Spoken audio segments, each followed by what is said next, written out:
पाकिस्तान 'ਚ पंजाबी कॉन्फ्रेंसां दे सब तो वड्डे नैटवर्क पंजाबी नैशनलिस्ट फोरम वालों जी आयां नूं। पाकिस्तान दा बेड़ा गर्क करने वाले गैर पंजाबी सी, लेकिन गालां पंजाबियां नूं दित्तियां जांदी सी। पाकिस्तान दे 1965 च होने वाले सदारती इंतखाबात च मुकाबला पाकिस्तान दे फौजी अमर हुक्मरान पठान जनरल अयूब खान दे ते सिंधी फातिमा जनाह दे दरमियान सी। फौजी अमर पठान जनरल अयूब खान दा वजीर खारजा सिंधी जुल्फिकार अली भुट्टो पठान जनरल अयूब खान दा चीफ वर्कर सी, जबकि कायद-ए-आज़म मोहम्मद अली जिन्ना दी भैन फातिमा जिन्ना दा चीफ वर्कर मशरकी पाकिस्तान नूं बांग्लादेश बनाने वाला बंगाली शेख मुजीबुर रहमान सी। इंतखाबी मुहिम के दौरान सदारती उम्मीदवार पठान जनरल अयूब खान ने फातिमा जिन्ना ते भारत का एजेंट होने का इल्जाम ला के पाकिस्तान का गद्दार करार दिता सी, जबकि फौजी आमर पठान जनरल अयूब खान दे वजीर खारजा सिंधी जुल्फिकार अली भुट्टो ने, जो कि अयूब खान नूं अपना डैडी कहा करदा सी, फातिमा जिन्ना दे बारे च कहा सी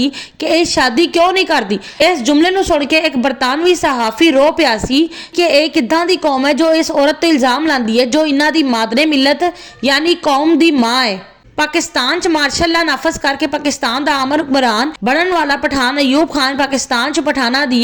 कदावर सियासी शख्सियत करार दिता जाता सी। पाकिस्तान का civilian chief martial law administrator ते पाकिस्तान का वजीर आजम रहने वाला सिंधी जुल्फिकार अली भुट्टो सिंधिया दी कदावर सियासी शख्सियत करार दिता जाता सी। मशरकी पाकिस्तान नूं बांग्लादेश बनाने वाला बंगाली शेख मुजीबुर रहमान बंगालियां दी कदावर सियासी शख्सियत करार दिता जाता सी। ना पाकिस्तान के क्याम तो लैके 1972 च जनरल टका खान दे पाकिस्तान की फौज का सरबराह बनने तो पहले पाकिस्तान की फौज का सरबराह कोई पंजाबी रहा, ना पाकिस्तान के क्याम तो लैके 1973 च चौधरी फजल उल इलाही दे पाकिस्तान का सदर बनने तो पहला पाकिस्तान का गवर्नर जनरल ते सदर कोई पंजाबी रहा, ना पाकिस्तान के क्याम तो लैके 1977 च जनरल जिया उल हक दे मार्शल ला नाफिज करने तो पहला कोई पंजाबी आमर रहा, ना पाकिस्तान के क्याम तो लैके 1990 च नवाज शरीफ दे पाकिस्तान की सतह की कदावर सियासी शख्सियत बनने तो पहले पंजाबियों की किसी कदावर सियासी शख्सियत का वजूद सी।